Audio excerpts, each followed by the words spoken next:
Hignet's corner, beyond Bent. Janssen!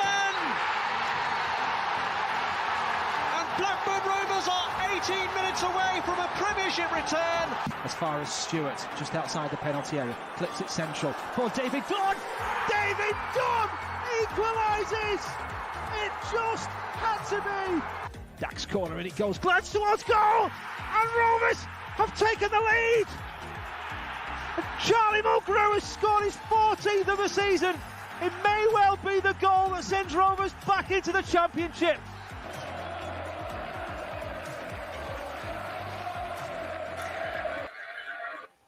Good evening, Rovers fans, and welcome to another live edition of On the Other Side with me, Ryan Hildred from Rovers Chat.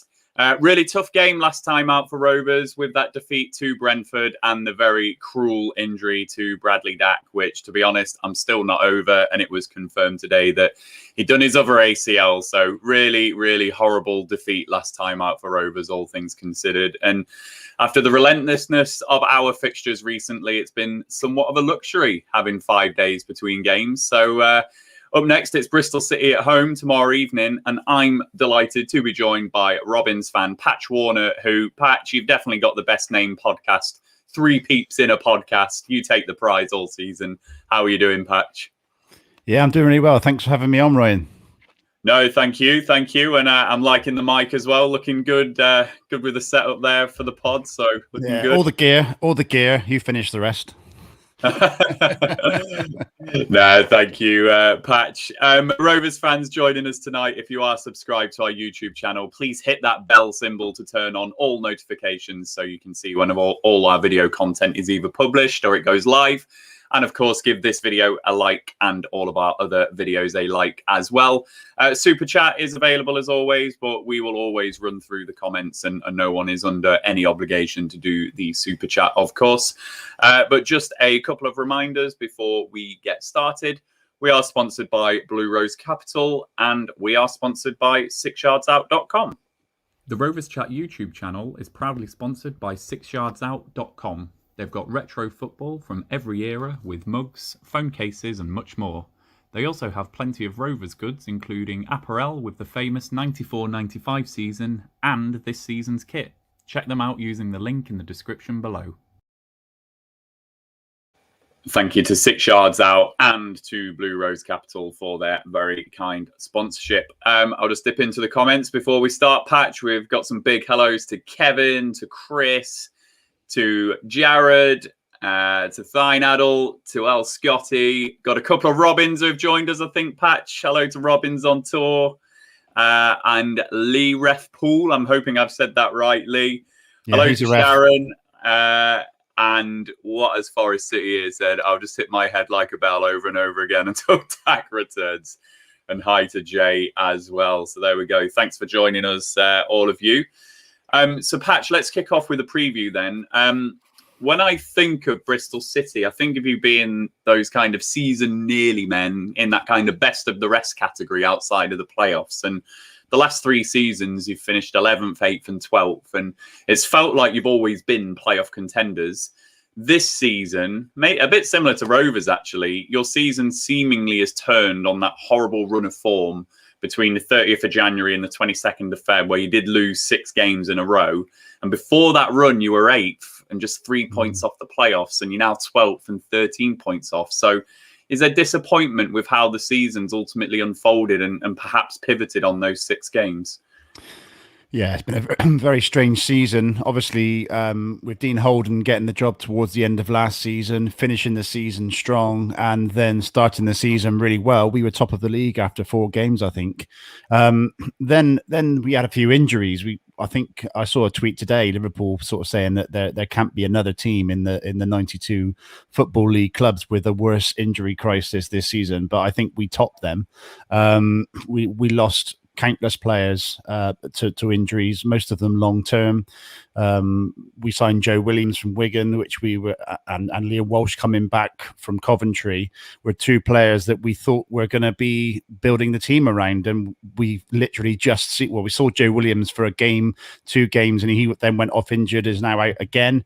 And we saw Liam Walsh for about 10 minutes on Saturday. So that's just an example of a couple, but there have been some awful injuries. But you're right, we were still doing okay. We were still grinding out some results. And then we went on that losing streak, and just the player performances weren't great, and it spelt the end for Dean Holden, and we obviously wish him all the best. But we with the appointment of Nigel Pearson, it's one of those managers that you think is a signal of intent, and it's someone who can build next season if he obviously signs that long-term contract.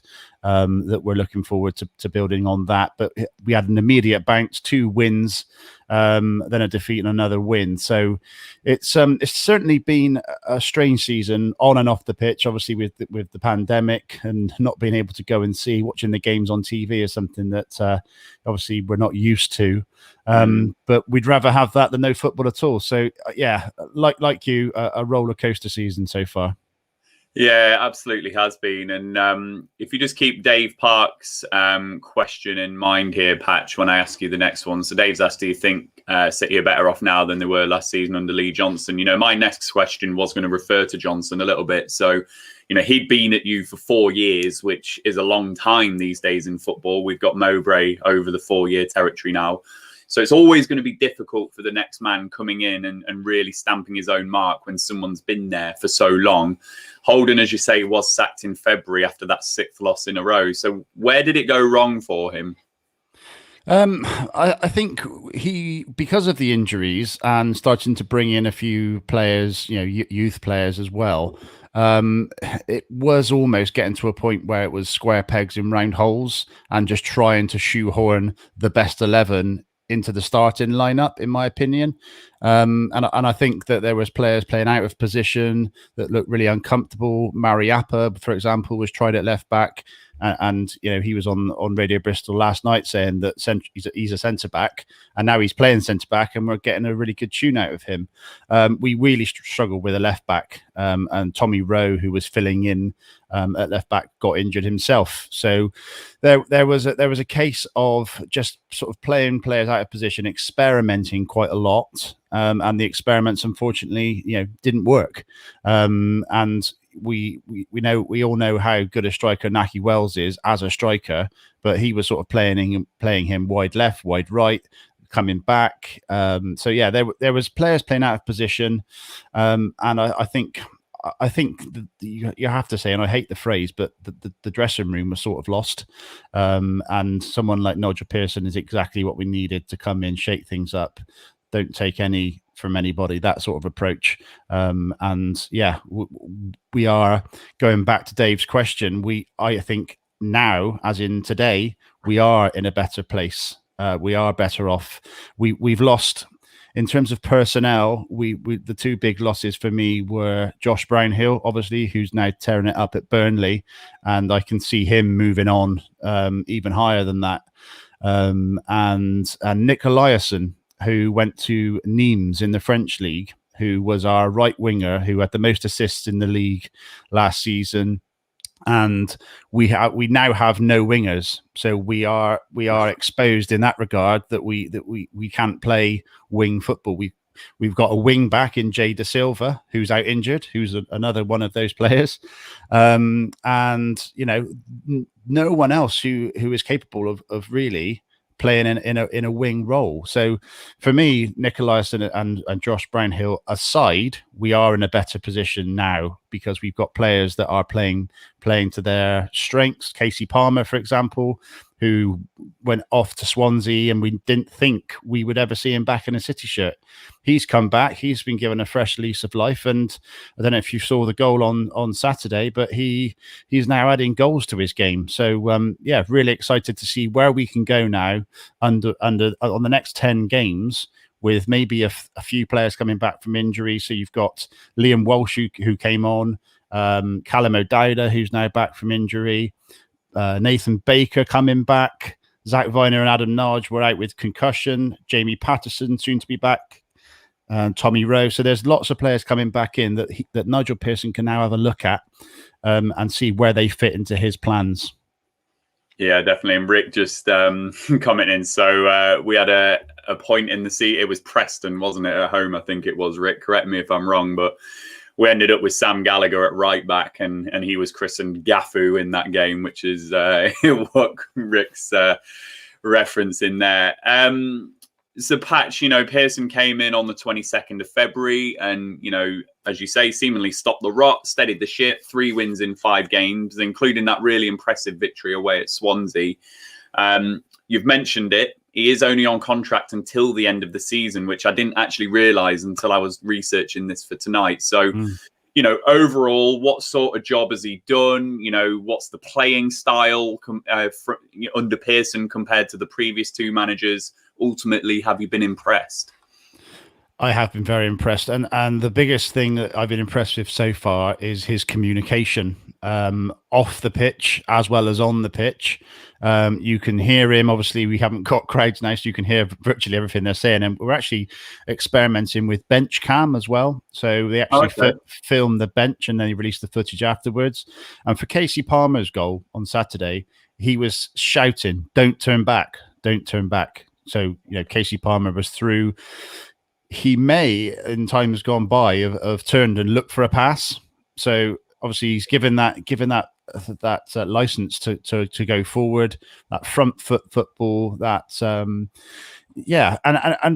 before with Bristol City teams, we've gone a goal up and then we've brought a defender on and sat back and invited the pressure on, which I've never understood, because then it's just inviting the pressure on.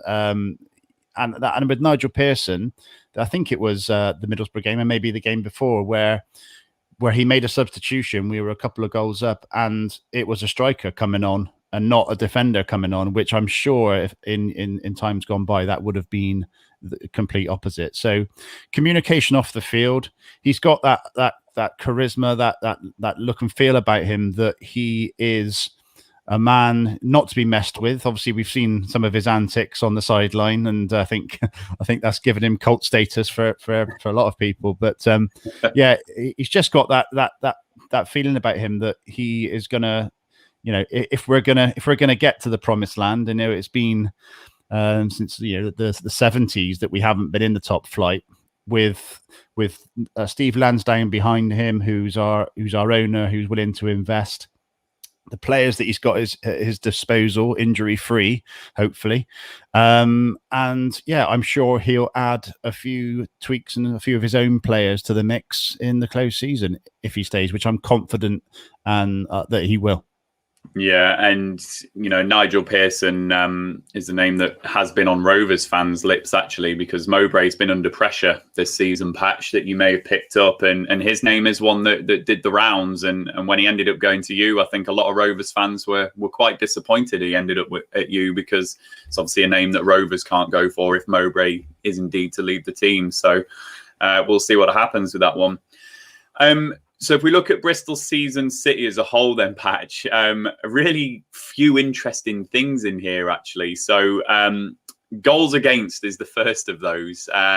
You've conceded 48 goals this season, which is the 3rd worst. Only Huddersfield with 51 and Wycombe with 58 worse off. So what the hell's going on in defence this season? Well, rarely did we capitulate, but I think it was the beginning of the end with Dean Holden when we capitulated against Watford. I think I've erased it from my memory now, but I think it was 6-0. And yeah, that was a complete capitulation. And that was, as I say, the beginning of the end for him.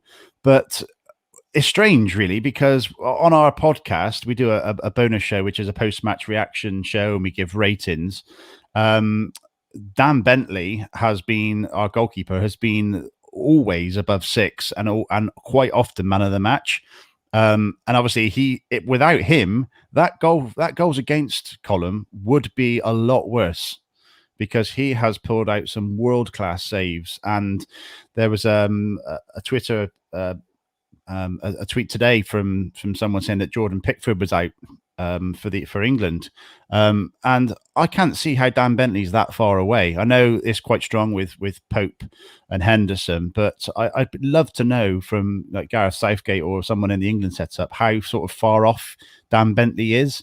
And he's a player that that people, Premiership clubs, will probably be looking at come the summer. So very important to hold on to. But we have lost defenders along the way in the injury crisis. So Nathan Baker, Alfie Mawson, who was really assured for us at the start of the season and was part of the reason why we went on that winning run and we're top of the league, who came from Fulham, obviously got injured, came back and is now injured again. So no real left back to speak of either. So it was again square pegs in round holes, and it was just experimentation from there on in of who could play with who. And obviously the shining light has been Thomas Callas, who's been our captain this season, and he actually, off the back of that 6-0 defeat, had a lot to say to the lads in the changing rooms and said it on camera to the press as well. About the performance. So yeah, Callas and Bentley have been there all season, and it could be a lot worse. So yeah, it's not as bad as it sounds. And then just the other two interesting things. So the first one I'll just comment, and then I'll ask you the question on the second one. So just beware, Rovers fans. Bristol City do appear to be actually a pretty clinical side. I was looking again, you've got the lowest shots per game in the division with 8.1 average, but in terms of goals scored, you're more mid-table. So that suggests that when you do get a good chance, you invariably take them. So Rovers fans, beware with that one tomorrow. But the other one, just to ask you on, Patch, is your away form. Your 8 away victories this season is the joint third best in the division, which for context is more than Watford, more than Reading, more than Barnsley, who are all in the top 6, of course. Your home form isn't disastrous. You've had 7 wins at home. That's kind of middle of the road. So what is making Bristol City a dangerous side away from home? What's the approach? That's been a conundrum for a number of seasons. In fact, home form last season and maybe even the season before that hasn't been great. I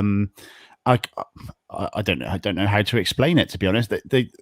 We do like to play away. It's just that freedom to express yourself and maybe not have that high level of expectation. I think there's a lot to do with mindset of the players. And we've been known under Lee Johnson as a bit of a streaky team that we will win 8 and then lose 8 literally on the bounce. So yeah, there's something to do with mindset there, and the fact that there's no fans this season, it doesn't even help explain it, because it's the same conditions. Bristol City's pitch has got to be one of the best pitches in the league. So that's a dream for a footballer, isn't it, to play on a carpet? So I'm struggling to explain it, to be honest. I just know that it's just working out better for us away. I don't get it. It's very strange.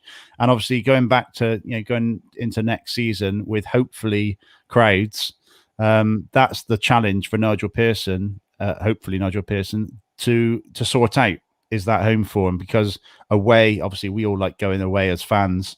A great day out for us, and we go in numbers as well. So big thanks to all the City fans for that, because we do get well represented on away games. But yeah, that's the challenge next season for the manager, is to sort the home form, keep players fit, look at what's caused all those injuries, and just add a few bits of quality in some of the key areas, left back, right back. And we're sort of, we've got a lot going on in midfield and centre defence, and then a big thing for us is keeping hold of Fami from 𝐒𝐿𝐍𝐒𝐄, who is out of contract in the summer. So it's interesting to see what happens there. Yeah, I mean, just for Rovers fans' benefit, these are tables that we do bring up all the time on this show, Patch. So this is just Bristol City's away statistics this season. You can just kind of see that, for points gained and points per game gained, kind of in and around the league position. Goals scored, scoring a lot of goals away from home, as we've touched on, that form is pretty decent away from home. And, even in shots per game, it's worse away from home, actually. So one to watch. Goals scored third, shots per game 24th. That's one thing. Yeah, sorry, go ahead. One thing under Dean Holden that we really struggled with was getting shots away, and whether that was because that there was a sort of a stronger focus on defense and churning out results. But yeah, the number of games that we lost or won by one goal, and shots on target 1, 2, maybe even 3 in a game, there was in that losing streak. You just didn't know where the next shot was going to come from. You didn't know where the next corner was going to come from. And then you had that bounce with Nigel Pearson coming in on that Tuesday night in Middlesbrough. And he didn't even, I think he spoke to the players in the hotel, sat in the crowd, and that was more or less it. I think he went in at half time as well when they were already 3-0 up. But I just don't understand that, where that jump came from 3s and 4s out of 10 to 7, 8s and 9s. Obviously they're impressing them, trying to impress the manager and get their place for the next game. But I don't know. I don't know. It's such a strange one. It was the same player, same personnel, just different instruction and a different mindset. It's very, very strange. Yeah, it is. And if before we move on, just that table, the goals scored and the shots per game is just quite incredible, isn't it? Third in the division for goals scored away from home, but you're having the least amount of shots. So, with what you've said about, if you can turn your home form into something next season, I do think Bristol City have got a lot of raw components to be a very dangerous side next season if Nigel Pearson can sort that. So, really fascinating research in Bristol City before this show, Patch. It's just, how do you explain that? I didn't know that myself, to be honest. No. And it looks like from those statistics that we take a shot and score. I can assure you that's not the case. It's madness. It's absolute madness. So we'll move on then, Patch. This is another thing that we do every week as well. We just bring up the top goal scorers, assist makers, and those on the ratings. If we look at the 2 top performers in terms of goals, unsurprisingly, the top 2 goal scorers are Famara Diédhiou and Nahki Wells, 2 very experienced championship strikers. And in the game at Ashton Gate earlier on this season, I felt that Diédhiou absolutely changed the game in your favour. He just started causing us problems, occupying our defenders, and ultimately got the winner as well. And both he and Wells have scored a few goals against Rovers over the years. So how have their seasons been as a whole over the season? Up and down, like us. I'd say for Fami, obviously, with him being out of contract, there's been lots of contract talk. I think that has disturbed his season, undoubtedly. But he is a sort of player that he's improving. I don't know how long he's been with us now, 3 or 4 years, but he has improved, come on leaps and bounds in those seasons. He's always been someone who's going to get you goals, 10 to 15. I think 14 was his highest actually per season. And he is a target man. I think we signed him for 5 million. He's got to be worth at least 10, I'd say, in the current climate. But obviously he can go for free in the summer if he wants to, which is frightening. So yeah, but he is someone who is a great defender of corners as well. If there's any corners tomorrow night, it will probably be him clearing it. And then he's at the other end trying to work with, probably it's going to be Wells and Cemento either side of him, laying it off to them, holding it up. His touch is improved. He's still capable of not a great first touch, but his decision making's improved. He's still a very good player, probably one of our best. And for Nahki Wells, as I said at the start, I like to see him as a 2, as a Diédhiou and Wells, not as a 3, because you want him in the box. You don't want him out wide, taking it, trying to get a cross in or cutting in from the inside and trying to set someone else up. You want him in the 6-yard box, because if the ball falls to him inside, in the box at all, you've got a lot of confidence that he's going to score. He's our best finisher for sure. So yeah, they both got, as you said on your graphic there, 8 goals each. So yeah, I mean, it has been a strange season. I was expecting them both to be on higher than that at this precise moment in time. Jamie Patterson and Andy Weimann are both out injured, and Andy Weimann's been out injured since I think September, October time. So and he was our engine room as well. That was a big loss when he got injured, because he literally does not stop running the whole game, and he can set up attacks. So he's been a big miss. So that's obviously part of the reason we had that massive dip. Chris Martin was a revelation for us in the first couple of months, because he was, as it shows there, still top of the assist league. He's got that intelligence as a striker to win the ball, but then know exactly where people are around him. And the number of times he pinpoint laid it off for other people was fantastic. And he also brought that sort of Harry Kane intelligence of backing into people and going down and winning a free kick in a dangerous spot. That probably doesn't count as an assist, but it's a key contribution. Antoine Cemento is definitely one to watch. He has got virtually everything. He's got the power and the pace. He still needs to develop his finishing. The 2 goals he's scored so far this season have been closing down the keeper and directing it into the goal. So if you've seen those goals, but they were pretty special. But yeah, and decision making. He just needs to work on his decision making, when to pass, when to shoot. But as I say, he's definitely one to watch, and if he can add goals to his game, then he's going to go places.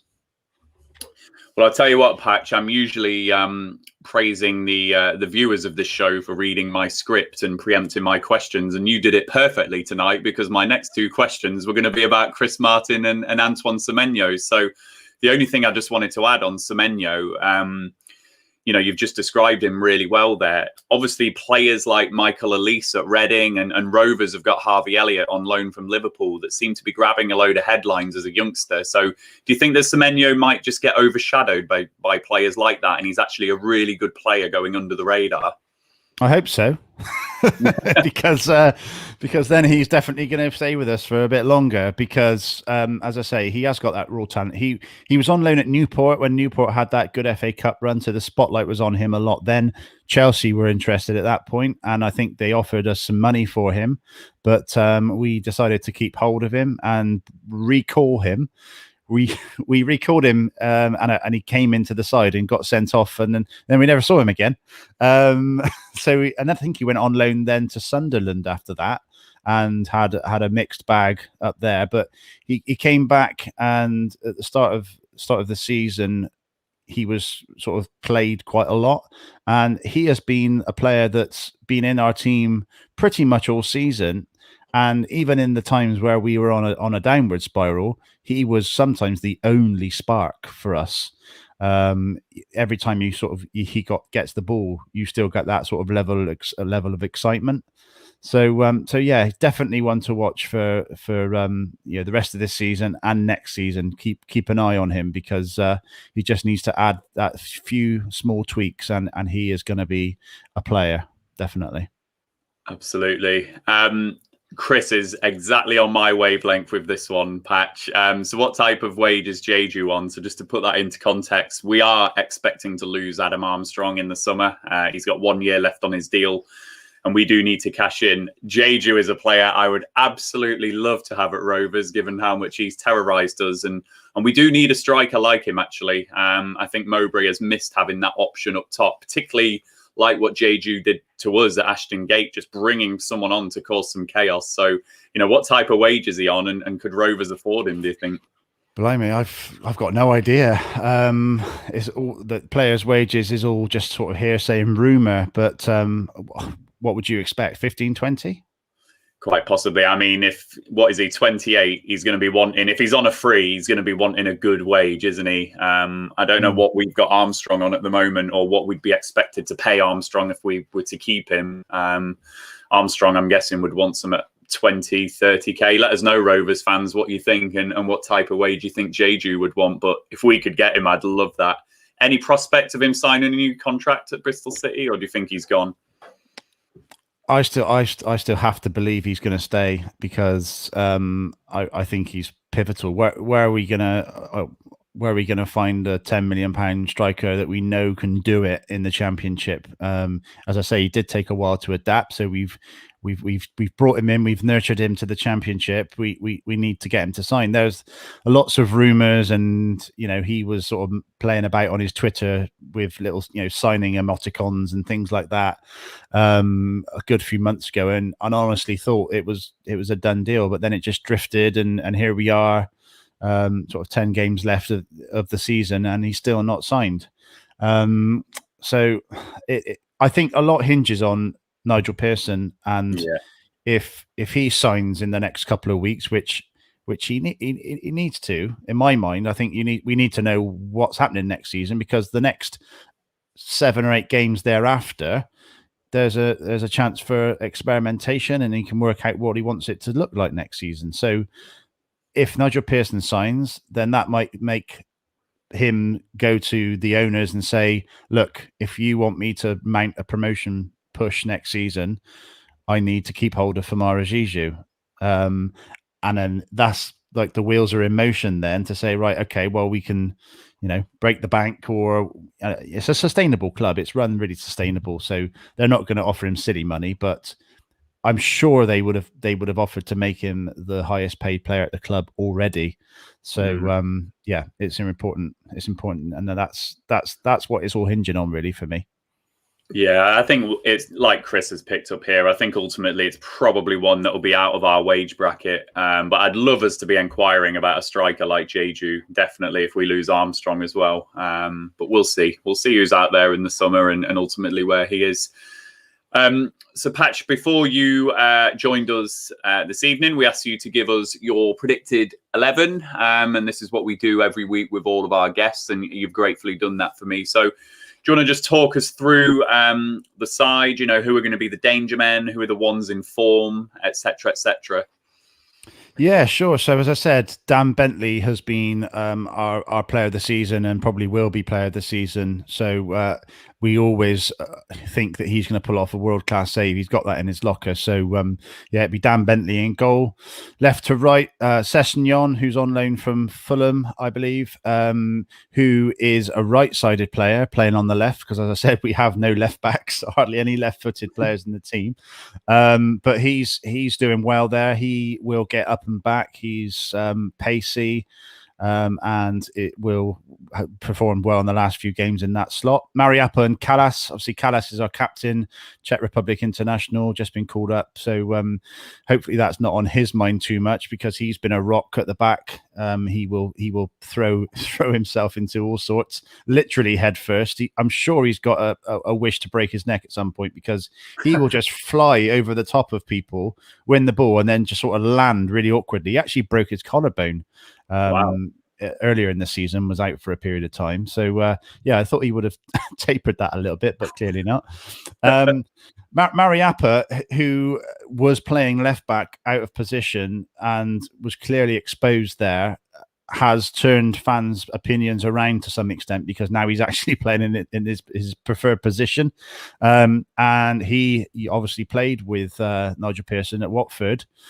So he's preferred in there ahead of the likes of Taylor Moore. But you've got Nathan Baker coming back as well into the fold potentially tomorrow night.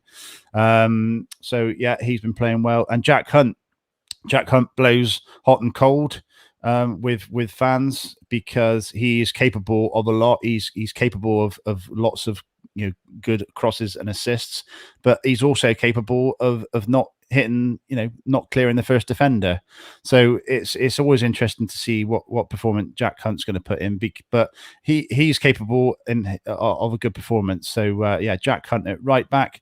Lansbury's been one that's polarized people, because he came in not having played a lot of football for quite some time, and played 3 or 4 games and hasn't met expectations, very much like Chris Brunt did when he came in earlier in the season. You've got that expectation of a Chris Brunt and of a Henry Lansbury, and we just haven't seen it. We didn't see it from Chris Brunt, but we did see it from Lansbury on the weekend. So hopefully that means that he is now settled, able to produce those performances which he's capable of.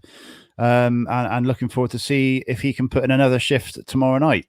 Hanno Masengo, we actually got him from Monaco. He actually played in the Champions League for Monaco, but when he signed for us, he came in and literally lit up Ashton Gate with his attacking football, and that was almost coached out of him. He was coached into more of a defensive midfielder role, but in the last few games we've seen him slightly more attacking.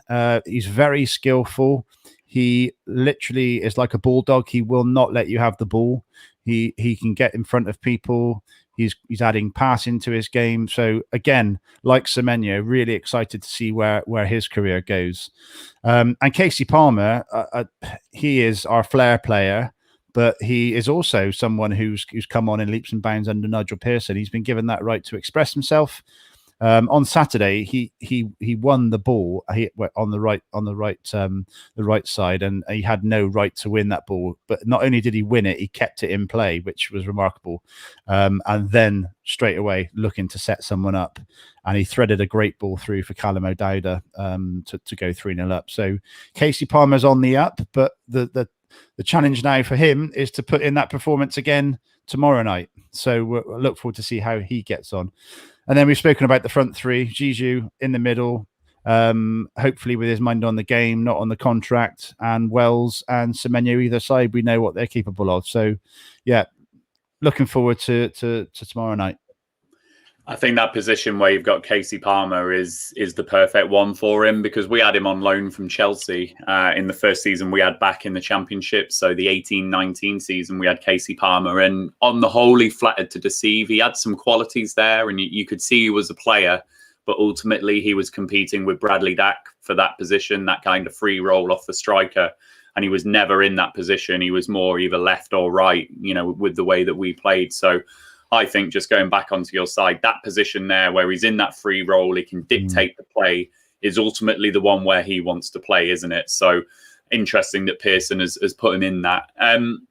Just going back onto your side then, Patch, just as a final question before our predictions, this looks like a very solid team on paper. And again, that's something Chris has picked up on in the comments. That's just a quality 11 from back to front. So where are the areas of weakness where Rovers might be able to exploit this side? I would say our left and right back, because Sessegnon's still very young. Jack Hunt sometimes is looking to go forward too much. So yeah, if anywhere there, but if Masengo, Lansbury are on song, then they will have that license to roam a little bit, because they will tuck in and tidy up. That's it, really. I mean, as I said, Dan Bentley is a quality goalkeeper. Callas and Mariappa seem solid at the moment, and they've got competition now with Baker fit, looking to sort of get back into there. So it's having that healthy competition, I think, that is making them a solid 11, because even Dan Bentley, we've got Max O'Leary on the bench, who is ready-made as a number one, who's someone who in himself has got some world-class saves. You've got with that midfield three of Masengo, Lansbury, and Palmer. Obviously not Palmer so much, but Masengo and Lansbury. You've got Zach Viner, Adam Naj, and Tyreek Backinson, who are three players that are ready to come in and take the shirt off of those guys. And they've only had the shirt, literally for like a game or two, those guys. But there's competition there. Kasey Palmer, you've got Jamie Patterson, who's nearing fitness. I don't quite know how far off he is, but you've got him. And then for Wells, you've got 𝐂𝐻𝐶, who's breathing down his neck. Now he came back on and scored on it with his first touch. And Liam Walsh as well, who is someone who can fit into the Masengo or Lansbury role. So the only place we haven't got competition is for Famara 𝐒𝐄, and that is also a factor playing on his mind. But yeah, he just needs to start firing as well. Absolutely. So, Patch, we've reached the part of the show then where we will get into our score predictions for the games and the game and see how we think it's going to go. Rovers fans, this is your invitation, as we do every show, for you to jump into the comments and let us know what you think the score prediction is going to be and how you think the game is going to go. So, Patch, I'll start with you. How do you think the game will go? What sort of game do you think it will be? And what's your score prediction? So I'm going to go for a 2-1 win for us. I think that even though we did keep a clean sheet in the last game, we have got the conceding of a goal in there. But I just think we will overpower the midfield because we've got that strength and we've got that power and pace up top. Which if they all perform, and I know it's easy to say, but if they all perform on a 6, 7, and a few 8s, I can't see us losing, because they're, as one of your guests, one of your listeners said, back to front, it is a great team. But very equally, they could all turn up and put in 4s and 5s. So who knows? Who knows what will happen? But it's away, so we more than often perform. So I was going to say 2-0, but I think I'll go for 2-1.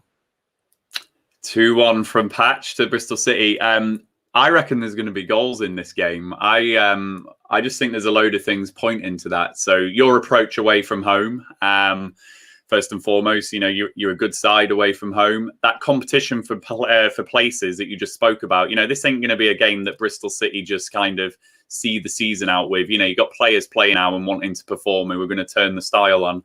And likewise, Rovers are kind of in that mid-table mediocrity position now where we don't want our season to fizzle out. There's no point in us being tentative in games anymore.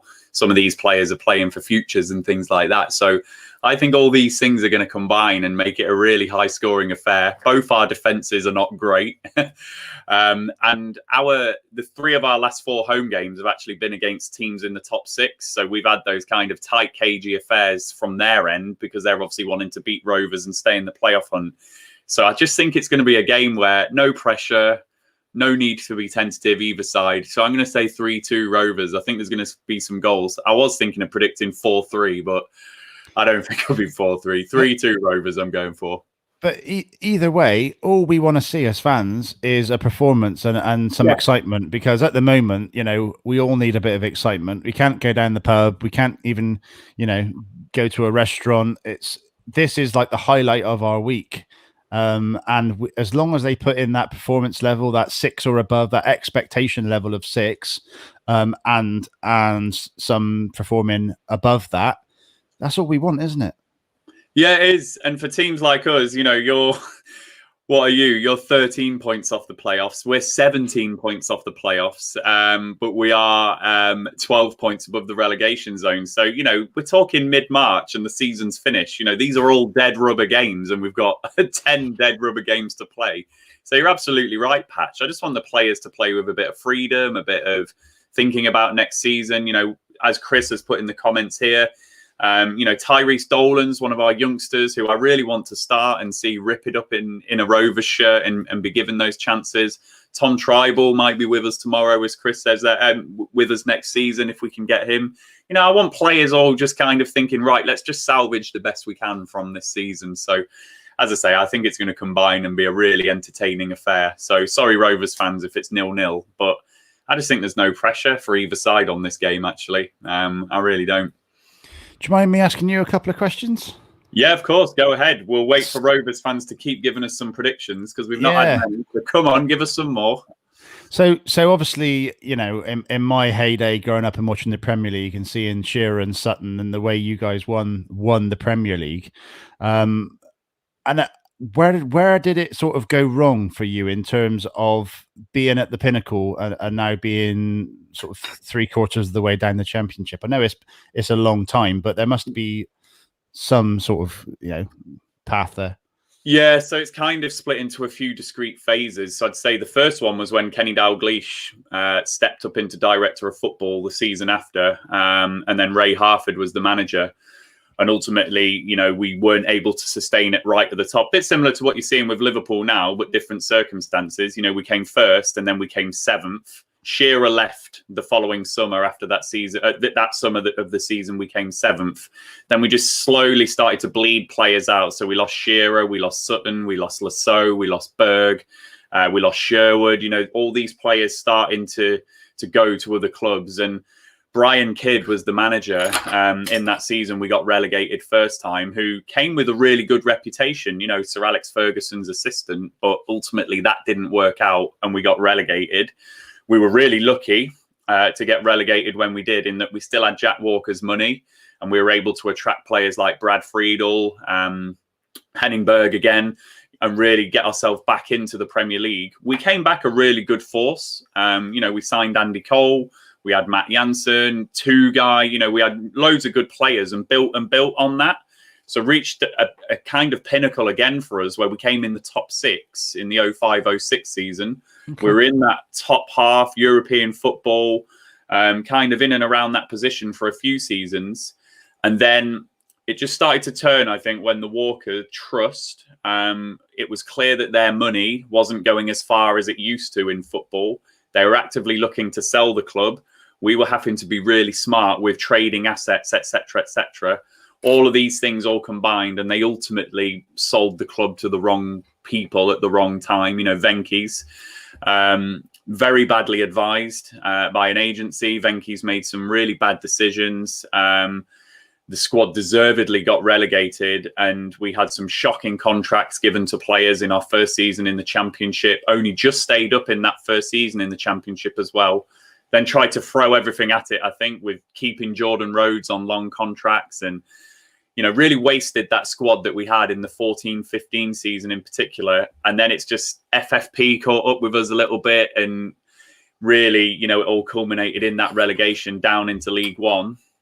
Tony Mowbray, to be fair to him, has rebuilt the club, rebirthed the club, really instilled everything off the pitch again, got a pride back amongst the fans as well, because I don't mind admitting that half season under Owen Coyle was the lowest I've probably felt as a Rovers fan. Hated him as a manager. We were going nowhere in that division. And ultimately, we were relegated. Mowbray's rescued that and have fallen back in love with the club again. And he's given us something to be proud of. The debate now is, has Mowbray taken us as far as he can take us? That is the raging fire of debate in the Blackburn Rovers fan base at the moment, based on what your expectations of Rovers are, based on where you think we should be, is ultimately dictating whether Rovers fans, you know, think Mowbray should be the manager or shouldn't be. My opinion is I think he has taken us as far as he can go, but my opinion has absolutely now been soiled by the Bradley Dack injury, because we were relying on him to be the talisman next season. And I just think if we need to readjust next season and we manage expectations down a little bit and we're not going to be going for playoffs, Mowbray is the right man. Keep the stability. So it's a real quandary at the moment, but that was a really long answer, you know, a bit of bad management. Well, a lot to cover. Yeah, a lot to cover in a lot, you know, a big span of time. But I was going to say about Bradley Dack, because he was a player who I always thought would sign for Bristol City at some point, because he was the sort of player that we've been crying out for since, you know, the days of Tommy Docherty in the early 2000s, who was a creative midfielder, someone who's going to power through, power forward. And yeah, so, and you've seen, and with Bradley Dack as well, obviously that's absolutely awful, you know, to come back after an ACL and then tear the other one, I think is what happened, wasn't it? Yeah, that's absolutely awful. So really feel for the lad. But yeah, in terms of you know, going forward, you're almost at a position that we were this time last season, I think, because you've got Mowbray, we had Johnson, who were both, I think Johnson was the longest serving manager behind maybe one or two people in the whole football league, and probably Tony Mowbray is now. But yeah, it's one of those ones where there has to be a twist at some point. You can't stick for too long if it's not working.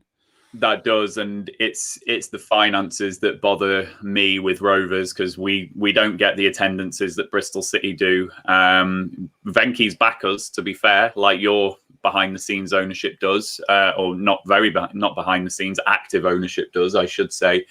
But our cash flow is poor, and I do think an Adam Armstrong sale, if we get the right price for him, could do wonders next season, actually. But we ain't going to replace Bradley Dack and Adam Armstrong in the same summer. You don't get that quality of player twice with the budget that we've got. So that's why I'm just thinking about expectation management next season. Maybe we have got our wings clipped a little bit with that Bradley Dack injury. And if that's something we accept as fans, that maybe next season is one to stabilise, ready for the season after, maybe Mowbray is the man. I still need to think about it and digest it all and see what happens, because that Dack injury is massive for us. It really is. Shocking, terrible.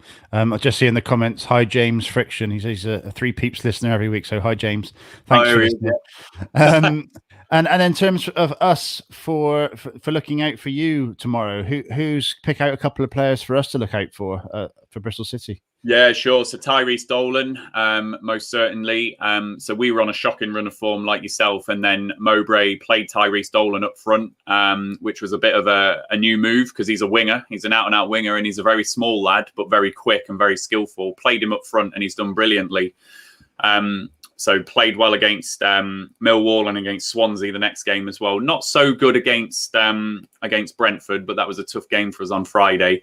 Look out for him. Just pure pace, pure trickery, just pure desire. Doesn't stop running, and only 18 years old as well. So he's one to look out for, most certainly. The other one, I don't like saying it every week, but if Harvey Elliott does play, just watch out for him. You know, he's got everything as a footballer, and you know, we're very lucky to have him, and it's a shame how it's ultimately worked out, and he's not spearheaded a promotion push for us. Why hasn't he featured enough? Is it Tony Mowbray isn't confident? It's only very recently, to be fair. So as the form has unravelled a little bit, Elliott's not started as many games in the last 3 to 4 games, but he's been pretty ever present throughout the whole season, actually, as one of the first names on the team sheet. So you could argue he was actually played more than he should have been. But I think Mowbray's now looking at it thinking he'll go back to Liverpool. You know, am I thinking about what I do next season? And we've seen less of him in the last 3 to 4 games, but he's a great player. He's a quality player, absolutely. You probably won't need to watch out for Adam Armstrong because he's still nursing a hamstring injury. So I'd be surprised if we see him this side of the international break. Why would we risk him when we've got that break coming up and he's got a hamstring and he's a quick player? The other one to watch out for is Joe Rothwell, who on his day is an absolute game changer. The Rovers fans all say he's quicker with the ball than without the ball. His pace of dribbling is just quite insane. But he just has these spells where he'll come to life. He doesn't do it over 90 minutes every game. So it depends what Joe Rothwell you get and if he starts as well. Excellent. Okay. Well, I look forward to it. There you go. So Rovers fans, I was put on the hot seat there. That was nice to have some questions. Sorry. From me on the other side. No, it's good. It's good, Patch. It's good to be questioned as well. But I'll just run through these score predictions and see how the Rovers fans are feeling. Chris was first in with a 2-2. Kevin is going a bold 3-1 Rovers. Rick is going for 1-1. Jay Carruthers is going 2-2. JH is going 3-1 Rovers. Kevin and Chris. So these are, Kevin, Venky's and bad managers in answer to where it all went wrong. And then you've probably heard this famous quote before, that apparently we were sniffing around Zinedine Zidane.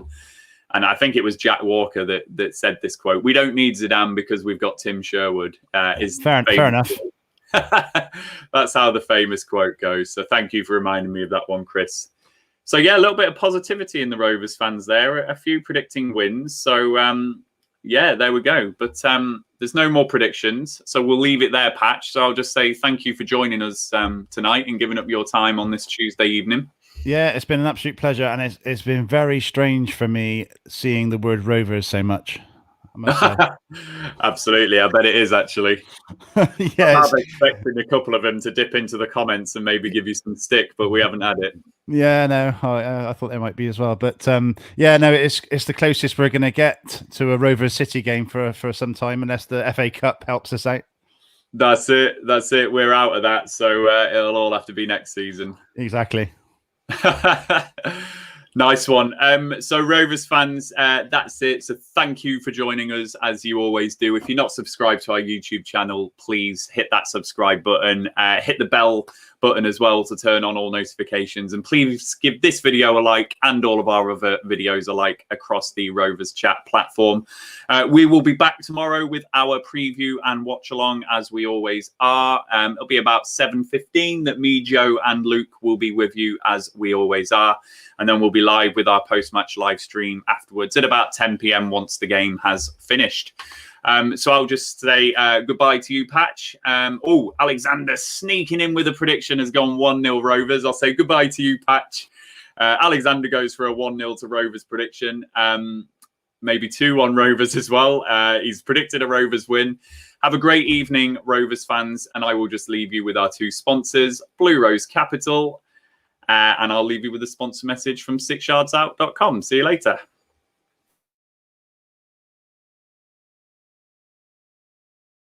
The Rovers Chat YouTube channel is proudly sponsored by 𝐒𝐏𝐻𝐒𝐓𝐀.com. They've got retro football from every era with mugs, phone cases and much more.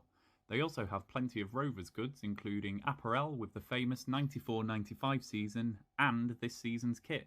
Check them out using the link in the description below.